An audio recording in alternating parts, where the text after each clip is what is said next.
Bonjour. Donc, depuis quelques cours, on parle des miroirs en classe, mais on parle toujours des miroirs plans. Donc, un miroir qui est droit. Aujourd'hui, on va introduire la théorie sur les miroirs sphériques. Donc, présentement, je suis à la page 48 dans Options sciences. Donc, je veux te montrer un peu une image d'un miroir sphérique. Donc, c'est vraiment comme si je prenais une balle, donc une sphère parfaite, qu'on vient enlever une petite portion. Et bien, avec ça, on peut en faire un miroir soit convexe ou un miroir concave. Donc, si je prends par exemple une cuillère, donc il y a une surface qui est bombée, on peut se regarder avec la surface extérieure de la cuillère. Donc, ça me donne l'effet d'un miroir qui serait convexe. Et la surface intérieure, donc où est-ce que c'est comme un peu le trou de la cuillère, ça me donne une surface qui est concave. Après la vidéo, je t'inviterais peut-être à aller chercher une cuillère dans la cuisine et à te regarder. Regarde-toi d'un côté et ensuite tourne la cuillère, regarde-toi de l'autre côté. Puis on en discutera au prochain cours de ce que tu as pu voir dans ta cuillère. Donc, c'est ce qu'on va parler aujourd'hui. Donc, on va commencer à parler des miroirs sphériques. Donc, si on regarde juste la petite définition rapidement, un miroir sphérique est un miroir dont la surface est une portion d'une sphère. Donc, on prend une partie d'une sphère. Donc, ce n'est pas un cylindre, ce n'est pas une parabole comme un œuf, par exemple. Donc, c'est vraiment une balle qu'on en enlèverait une petite partie. On va aller dans nos notes de cours maintenant. Donc, je t'inviterai à prendre la page 9 de ton cahier de notes de cours. Si tu as des crayons différents aussi, des crayons surligneurs de différentes couleurs, moi, je vais utiliser probablement 6 couleurs de crayons différentes. Donc, tu peux aller les chercher et me mettre sur pause en attendant. Et moi, là, je vais continuer. Donc, j'ai parlé rapidement en introduisant des miroirs sphériques, des miroirs courbes, et j'ai nommé les mots concave et convexe. Donc, aujourd'hui, ce qu'on va voir, c'est les miroirs concaves. Donc, les miroirs dont on regarderait la partie intérieure, ici, par exemple, de ma cuillère. Alors, définition ici, un peu comme tantôt. Donc, morceau d'une sphère creuse, polie de manière à réfléchir la lumière. Et pour miroir concave, l'intérieur d'une sphère creuse, polie, pour réfléchir la lumière. Donc, c'est vraiment, nous, on va regarder l'intérieur aujourd'hui. Alors, si tout de suite, je m'en vais, je descends un petit peu. Donc, tu peux voir, moi, j'ai numéroté, tu n'as pas besoin de le faire, c'est juste pour me rappeler dans l'ordre dans lequel je veux voir les trucs avec toi aujourd'hui. Donc, je vais commencer tout de suite par le dessin. Donc, dans mon dessin, j'ai fait un rayon incident.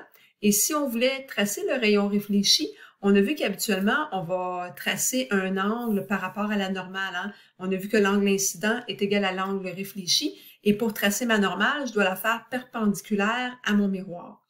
Donc, tu pourrais probablement te poser la question, premièrement, dire, ben, ma surface qui est courbe, comment je fais pour être perpendiculaire? Ben, dans le fond, en tout point, donc si je prends un petit point ici de mon cercle, je pourrais tracer une droite ici qui viendrait faire office de la surface de mon miroir en un point. Là, j'exagère, je l'ai fait plus large, mais en un point, j'aurais une petite mini partie, si tu veux, là, de mon miroir qu'on pourrait traduire par une surface plane. C'est comme si tu avais plein de petites surfaces planes collées les unes aux autres et je m'en viens faire une droite qui servirait, dans le fond, à pouvoir tracer ma perpendiculaire. Perpendiculaire, pourquoi? Parce qu'on voudrait aller tracer la normale pour éventuellement avoir notre rayon qui serait réfléchi. Donc là, j'essaie de capturer. Je m'étais déjà fait une normale ici. Donc la normale, je la trace en pointillé par rapport à la surface de mon miroir. Et suite à ça, ben, je serais capable d'aller faire le rayon réfléchi. Donc si je m'en vais chercher mon rayon ici que j'avais déjà tracé. Et pour être capable de le faire, bien, ce que je viendrai faire, c'est m'assurer que l'angle, je vais prendre un petit crayon ici, que l'angle d'incident ici est égal à l'angle réfléchi, toujours par rapport à la normale. Donc, je pourrais marquer ici que mon angle incident est égal à mon angle réfléchi. Donc, ce qui veut dire que dans un miroir concave, tout comme dans mon miroir plan, je suis capable d'aller tracer un rayon réfléchi. Donc, j'ai mon rayon incident qui s'en vient, j'ai tracé ma normale et je me fais ensuite mon rayon réfléchi et on n'oublie pas de faire la flèche.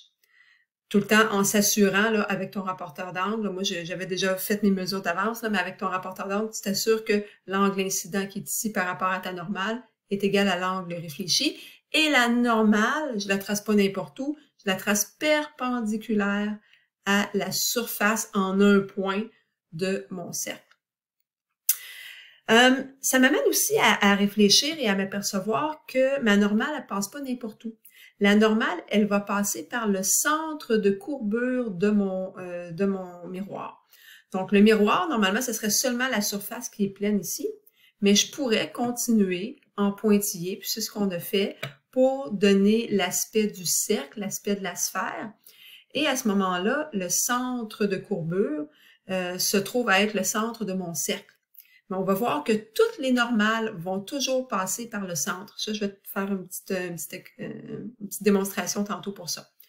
Donc, le rayon d'un cercle, parce que tu t'aperçois en même temps que c'est un rayon, le rayon d'un cercle va toujours correspondre à la normale et va toujours passer par le centre de courbure de ton cercle. Ça, c'est vraiment important. C'est un peu ce que je viens de, ce que j'ai écrit ici, ce que je viens de dire. Donc, peut-être te prendre une petite note dans un cercle. Donc, j'ai fait le symbole du cercle. La normale est perpendiculaire, c'est le symbole de perpendiculaire, à la surface du cercle. Donc, ma normale, elle est perpendiculaire à la surface de mon cercle. Et la normale est toujours égale au rayon du cercle aussi. Donc, une fois que tu auras noté ça ici, je vais venir aussi surligner dans mon texte. Donc, on nous dit justement que la normale que j'ai fait en pointillé est perpendiculaire à la surface du miroir au point d'incidence. On se rappelle que ce qu'on appelle le point d'incidence, c'est ce que je vais faire en rouge ici, un petit peu plus gros. Donc, le point d'incidence, c'est toujours le point où mon rayon incident va venir frapper mon miroir. C'est à partir de cet endroit-là que je vais tracer ma normale. Et c'est à partir aussi de cet endroit-là que je vais tracer mon rayon réfléchi. On a ensuite dit que, la normale va toujours se retrouver au centre de courbure. Et en réalité, le rayon est perpendiculaire à n'importe quel point du miroir. Donc, c'est ce qu'on avait dit avant. Au numéro 3, donc ce que j'ai noté ici au numéro 3, tous les rayons qui vont frapper le miroir, même si c'est un miroir courbe, vont respecter la loi de la réflexion. Et on la rappelle, cette fameuse loi-là, c'est que l'angle incident, donc mon angle incident ici, va être égal à mon angle réfléchi. Je veux qu'on aille voir ensuite le vocabulaire. Donc, si je vais trop vite, mets-moi sur pause, le temps de finir d'écrire et de faire tes dessins, là. Mais je veux aller voir le vocabulaire qui est en bas. Alors, il y a plusieurs choses ici que je vais vouloir qu'on note sur le dessin et je vais faire ça avec différentes couleurs. Donc, premièrement, quand on parle de l'axe principal, c'est l'axe qui est ici. Donc, je vais le faire, moi, en rouge et on ira lire ensuite ensemble ce qu'on a marqué comme petite définition. Ce serait mieux si j'avais une règle là, avec mon écran de souris, c'est pas fameux. Donc, c'est l'axe qui est ici, en rouge. Donc, on dit que c'est une droite qui passe par le centre de courbure, qui passe par le foyer, qu'on va aller identifier tantôt, on en parlera de qu'est-ce qu'un foyer, et qui passe par le sommet. Donc, on a déjà notre centre de courbure ici qui est identifié par un C. On va aller identifier notre foyer par la lettre F. Et notre sommet est identifié par le point ici qu'on a appelé S. Donc, c'est tout du vocabulaire qu'on va voir là, les uns en dessous des autres ici. Alors, ensuite, après l'axe, je vais prendre un crayon vert, tiens, pour aller identifier mon sommet. Donc, le sommet, on vient d'en parler, c'est le point qui se retrouve ici. Alors, on nous dit que c'est le point d'intersection entre l'axe principal et le miroir, tout simplement. Ensuite, on va avoir ce qu'on appelle le foyer. Je vais venir le mettre, lui, tiens, mettre ça en mauve. Oups. Alors, le foyer, qu'on appelle grand F. Donc, c'est un endroit, c'est un point sur mon dessin, qui est ici. Donc, c'est un point où l'axe d'une image d'un objet, point sur l'axe d'une image d'un objet situé à l'infini. Ce que ça veut dire? Ça veut dire que si on met un objet super loin, à l'infini, admettons le soleil, et qu'on met un miroir qui est concave, l'image de ce soleil-là va venir on va être capable de capter l'image au foyer. Et on se rappelle que, bon, on l'a pas vu, il y en a plus ou moins parlé encore, hein, mais je vais plutôt te rappeler ou t'apprendre maintenant que le foyer est tout le temps au milieu, donc c'est la distance qui est au centre entre le centre de courbure et mon sommet. Donc le foyer, si tu regardes sur ton dessin, là, il est exactement entre C et S. C'est pas un hasard, donc ça va toujours être comme ça. Le foyer est au centre, entre le centre de courbure et notre sommet. Donc l'image d'un objet situé à l'infini va venir se former à un endroit qu'on appelle le foyer. Il y a aussi ce qu'on appelle la distance focale.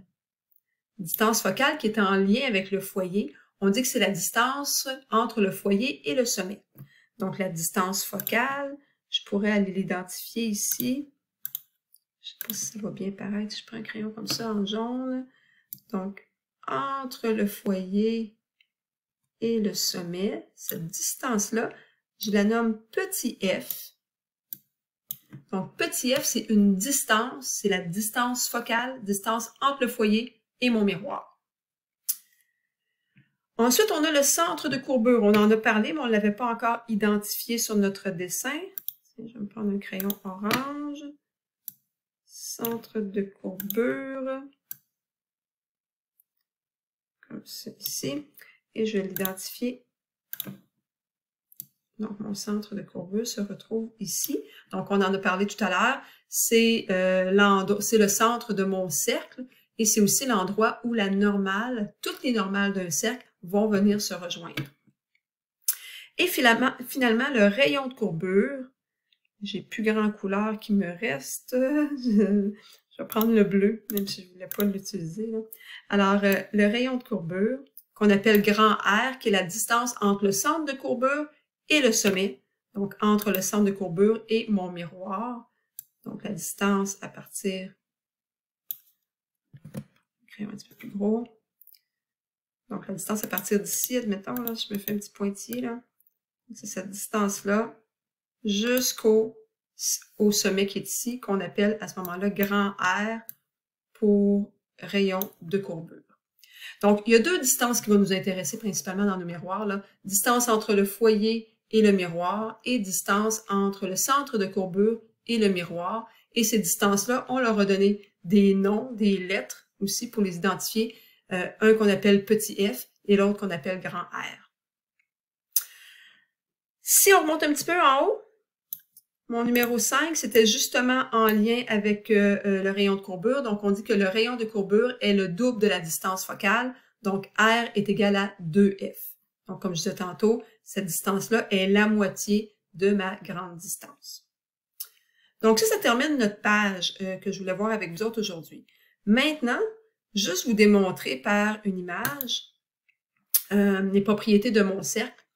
Donc, je vous disais tantôt que en chaque point, je suis capable d'aller tracer une perpendiculaire. Je me suis fait un petit point mauve ici, je ne sais pas si vous le voyez, mais je pourrais aller, à partir de ce point mauve-là, identifier une perpendiculaire, si on veut, à mon miroir. Et cette perpendiculaire, je dis une perpendiculaire, un endroit, si on veut, que je viendrais appuyer ma normale.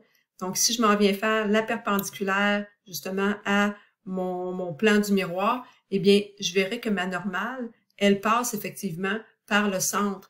Donc, mon rayon du cercle se retrouve avec la normale. On va aussi s'apercevoir qu'un objet, qu'un rayon plutôt, qui s'en vient parallèle à ma surface, eh bien, ce rayon-là, il va passer par le foyer. Tu sais, je vous disais tantôt qu'un objet qui serait très, très loin, donc qui serait comme à l'infini, si on veut, son image va passer par le foyer, mais c'est parce que le rayon, dans le fond, va passer par le foyer. Je me suis fait ensuite un petit point bleu, où est-ce que je pourrais aller de la même façon placer ma surface, et ensuite un rayon incident qui viendrait de façon parallèle à mon axe principal. Donc, mon rayon incident qui s'en vient ici. J'ai ma normale tracée en pointillé qui passe toujours par le centre de courbure. Et à ce moment-là, rayon incident égale rayon réfléchi. Et mon rayon réfléchi passerait toujours par le foyer. Pourquoi ça passe par le foyer? Parce que ce sont comme si c'était des images à l'infini. Les rayons arrivent de façon parallèle, donc ça passe par le foyer. Et dernièrement, j'ai un petit point rouge. Donc, je pourrais aller placer ma surface qui vient faire office de plan du miroir. Et je m'en viens placer un rayon réfléchi. Donc, mon rayon incident qui est en rouge, ma normale qui est en pointillé, mon rayon réfléchi ici qui est aussi en rouge.